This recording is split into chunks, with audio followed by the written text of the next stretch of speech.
Good morning, dear student. Welcome to my YouTube channel, BioSoc.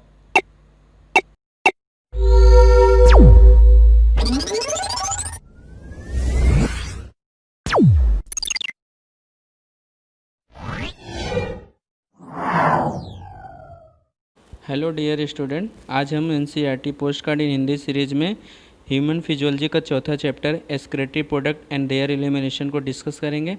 इस topic को हम NCERT book से line wise line discuss करेंगे। आइए हम बात करते हैं एक्सक्रीटरी सिस्टम के बारे में। हमारे शरीर के मेटाबॉलिक प्रोसेस के दौरान या और किसी और कारण से, जैसे एक्सचेंजेशन से कुछ चीज़ें हमारे अंदर इकट्ठा हो जाती है, जैसे ammonia, urea, uric acid, water, ions like sodium, potassium chloride, phosphate and sulphate. इन पदार्थों को हमें कंप्लीट या पार्शली रूप से शरीर के बाहर निकालना पड़ता है। Ammonia, urea and uric acid are the major function of nitrogenous base excreted by animal. Ammonia more toxic होती है, इसको एलिमिनेट कराने के लिए अधिक जल की आवश्यकता पड़ती है। यूरिक एसिड सबसे कम टॉक्सिक होती है, इसको बाहर निकालने के लिए बहुत ही कम जल की आवश्यकता होती है, बराबर। अमोनिया को एक्सक्रीट कराने के प्रोसेस को अमोनोटेलिज्म कहते हैं। अमोनोटेलिक एनिमल होते हैं many bony fishes, aquatic amphibian, aquatic insect.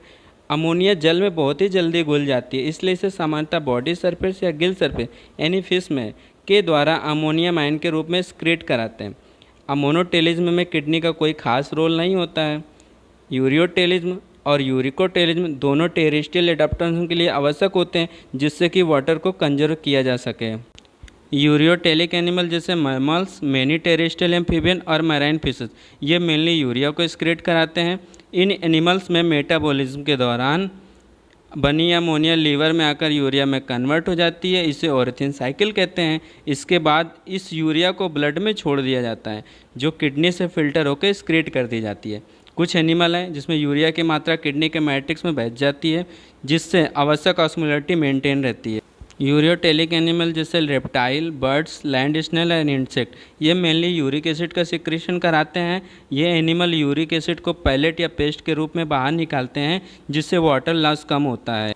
Animal kingdom में कई तरह के एक्सक्रीटरी स्ट्रक्चर होते हैं। इनवर्टिब्रेट में सिंपल ट्यूब के फॉर्म में होते हैं, और वर्टिब्रेट में कॉम्प्लेक्स ट्यूबुलर ऑर्गन जिसे किडनी कहते हैं। ठीक है, इसमें से कुछ एक्सक्रीटरी स्ट्रक्चर हैं, उनके बारे में हम पढ़ते हैं। प्रोटोनेफ्रेडिया और फ्लेम सेल, ये प्लेटीहेल्मिन्थीज, रोटिफर एवं सम एनिलिड्स एंड सिफेलोकार्डेट में पाए जाते हैं। प्रोटोनेफ्रेडिया का जो मुख्य रिलेशन होता है वो ऑस्मोरेगुलेशन से होता है। Osmoregulation, regulation of ionic and fluid volume. Nephridia, tubular excretory structure in earthworm and other animal. Nephridia excretion और ऑस्मोरेगुलेशन दोनों के लिए हेल्प सहायक होती है। Malpighian tubule in most of insect including cockroach, excretion और ऑस्मोरेगुलेशन दोनों के लिए सहायक होती है। एंटीनर ग्लैंड और ग्रीन ग्लैंड या क्रस्टेशियन जैसे प्रॉन में एक्सक्रीशन का काम करती है। अब हम ह्यूमन एक्सक्रीटरी सिस्टम के बारे में पढ़ते हैं। इसमें 1 पेयर किडनी होती है, 1 पेयर यूरेटर होता है, एक यूरिनरी ब्लैडर होता है और एक यूरेथ्रा पाई जाती है। किडनी का जो रंग होता है वो रेडिश ब्राउन होता है। ये बीन शेप स्ट्रक्चर में पाई जाती है। किडनी लास्ट थोरेसिक यानी T12 और थर्ड लंबर L3 के बीच प्रेजेंट होती है, जो एब्डोमिनल कैविटी के डोर्सल इनर वॉल के पास होती है। इसकी जो लंबाई होती है 10 से 12 सेंटीमीटर होती है, चौड़ाई 5 से 7 सेंटीमीटर होती है, थिकनेस 2 से 3 सेंटीमीटर होता है। इसका वजन होता है 120 से 170 ग्राम। किडनी के इनर कॉन्केव सरफेस के सेंटर की तरफ एक नोच होती है, जिसे हाइलम कहते हैं। ठीक है, जिसके द्वारा यूरेटर, ब्लड वेसल और नर्व किडनी के अंदर प्रवेश करती हैं। हाइलम के अंदर की तरफ एक ब्रॉड फनल शेप स्पेस होता है, जिसे रीनल पेल्विस कहते हैं। इसके प्रोजेक्शन को कैलिक्स कहते हैं। किडनी के बाहरी सतह पर एक कैप्सूल पाई जाती है। किडनी के अंदर 2 जोन होते हैं, outer cortex, inner medulla. Medulla कुछ कॉनिकल मास मेडुलरी प्लॉयमेड में डिवाइड होती है, जो कैलिक्स में प्रोजेक्टेड रहते हैं। कॉर्टेक्स मेडुलरी पिरामिड में रीनल कॉलम के रूप में फैले रहते हैं। इनको कॉलम ऑफ बर्टनी कहते हैं। प्रत्येक किडनी में लगभग 1 मिलियन नेफ्रॉन होते हैं, जिसे कॉम्प्लेक्स ट्यूबुलर स्ट्रक्चर कहते हैं। Nephron functional unit of kidney. प्रत्येक नेफ्रॉन में 2 पार्ट होते हैं, ग्लोमेरुलस और renal tubule. Glomerulus afferent arteriole से बनी कैपिलरी का गुच्छा होता है। एफरेंट आर्ट्रियोल या किडनी को ब्लड देने वाली रीनल आर्टरी की एक पतली शाखा होती है। अब रीनल ट्यूबुल को पढ़ते हैं। Double world cup like structure, जिसे बोमेन कैप्सूल कहते हैं, जो ग्लोमेरुलस को घेरती है। हाईली क्वाइल पीसीटी पाई जाती है। Henle loop hairpin shaped structure पाई जाती है। हेनेले लूप में से एक डिसेंडिंग और एक असेंडिंग लिम्ब होती है। असेंडिंग लिम्ब एक हाईली क्वाइल्ड डीसीटी में खुलती है।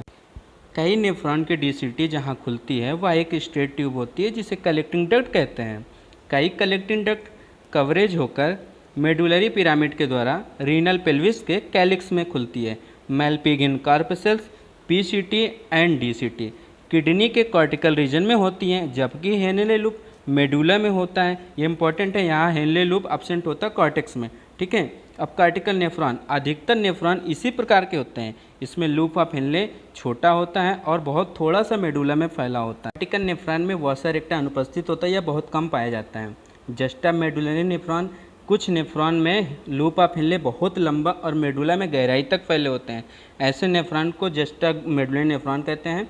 जस्टा मेडुलरी नेफ्रॉन में यू शेप्ड वसा रेक्टा पाई जाती है। वसा रेक्टा ग्लोमेरुलस से जो एफरेंट आर्ट्रियोल निकलती है वह रीनल ट्यूब्यूल के अराउंड एक पतली कैपिलरी का नेटवर्क बना लेती है, जिन्हें पेरीट्यूबुलर कैपिलरी कहते हैं। और इसी नेटवर्क की एक पतली सी वेसल हेनले लूप के पैरेलल होती है, जिसे हम वसा रेक्टा कहते हैं। अब हम यूरिन फॉर्मेशन की बात करेंगे। ये इंपॉर्टेंट टॉपिक है एग्जाम पॉइंट ऑफ व्यू से, ठीक है। इसमें 3 मेन प्रोसेस इन्वॉल्व होते हैं जो नेफ्रॉन के अलग अलग भागों में होते हैं: ultrafiltration, reabsorption and tubular secretion. अब हम बात करेंगे अल्ट्राफिल्ट्रेशन के बारे में। यह पैसिव प्रोसेस होता है एंड नॉन सिलेक्टिव होते हैं। यह यूरिन फॉर्मेशन का पहला स्टेप है जो ग्लोमेरुलस के द्वारा होता है और इसलिए इसे ग्लोमेरुलर फिल्ट्रेशन भी कहते हैं। औसतन 1100 से 1200 ml ब्लड 1 मिनट में किडनी के द्वारा फिल्टर होता है। इसे रीनल ब्लड फ्लो कहते हैं, जो हार्ट की प्रत्येक वेंट्रिकल के द्वारा पंप किए गए ब्लड का 1/5 भाग होता है। इसे फिल्ट्रेशन फ्रैक्शन कहते हैं। ग्लोमेरुलर कैपिलरी में ब्लड प्रेशर के कारण फिल्टर होता है। यह फिल्ट्रेशन 3 लेयर के द्वारा होता है। पहला, endothelium of glomerular blood vessel. दूसरा, एपिथीलियम ऑफ बोमेन कैप्सूल। तीसरा, a basement membrane between these 2 layer. Bowman capsule की एपिथेलियम सेल को पोडोसाइट सेल कहते हैं। पोडोसाइट सेल इंटीग्रेट मैनर में अरेंज होती है, जिस कारण थोड़ी सी जगह बन जाती है। इसे फिल्ट्रेशन स्लिट या स्लिट पोर कहते हैं। ब्लड इन तीनों लेयर से बहुत ही बारीकता से फिल्टर होता है, जिसे प्लाज्मा की सभी चीज़ें एक्सेप्ट प्रोटीन बोमेन कैप्सूल की लूमेन में आ जाती है। इस प्रोसेस को अल्ट्रा फिल्ट्रेशन कहते हैं। ग्लोमेरुलर फिल्ट्रेशन रेट: 1 मिनट में किडनी के द्वारा बनने वाले फिल्ट्रेट की दर को जीएफआर कहते हैं। एक स्वस्थ मनुष्य में जीएफआर 125 ml पर मिनट डेट इज 180 लीटर प्रतिदिन होता है। रीनल ब्लड फ्लो 1100 से 1200 ml पर minute and renal plasma flow जो होता है 650 ml पर मिनट होता है। किडनी में जीएफआर को रेगुलेट कर सकते हैं। इसमें एक सफल मैकेनिज्म पाई जाती है जिसे जस्टा ग्लोमेरुलस एपरेटस कहते हैं। जस्टा ग्लोमेरुलस एपरेटस के स्पेशल सेंसिटिव भाग होता है जो डीसीटी और एफरेंट एट्रियोल के कंटेक्ट वाले स्थान पर सेलुलर मॉडिफिकेशन से बनता है। फंक्शन ऑफ जेजीए: जब जीएफआर का लेवल कम होता है तो जेजीए सेल की जो जेजी सेल होती है वो एक्टिवेट होकर रेनिन रिलीज करती है। ये रेनिन जो होता है ग्लोमेरुलर ब्लड फ्लो को स्टिमुलस देता है और जीएफआर नॉर्मल हो जाता है। अब हम बात करेंगे रीएब्जॉर्प्शन की। एक दिन में 180 लीटर फिल्ट्रेट बनता है, जबकि यूरिन सिर्फ 1.5 लीटर रिलीज होती है, यानी % फिल्ट्रेट रीएब्जॉर्ब हो जाता है। मैक्सिमम रीएब्जॉर्प्शन पीसीटी में होता है। रीएब्जॉर्प्शन रीनल ट्यूब्यूल की एपिथेलियल सेल से होता है। रीएब्जॉर्प्शन एक्टिव और पैसिव मैकेनिज्म के द्वारा होता है। फॉर एग्जांपल, एक्टिव मैकेनिज्म में sodium, amino acid and glucose reabsorb होते हैं एंड पैसिव मैकेनिज्म में nitrogenous base and water reabsorb होते हैं। अब हम बात करेंगे सिक्रीशन की। ट्यूबुलर सेल कुछ पदार्थों जैसे H+ ion, K+ ion and ammonia का फिल्ट्रेट में सिक्रीशन कराती है। यह सिक्रीशन बॉडी फ्लूइड में आयनिक और एसिड बेस बैलेंस को मेंटेन रखता है। आज हम यहीं तक डिस्कस करेंगे, आगे पार्ट 2 में डिस्कस करेंगे। अगर आप हमारे चैनल पर नए हैं तो हमारे चैनल को लाइक, सब्सक्राइब एंड शेयर ज़रूर करें।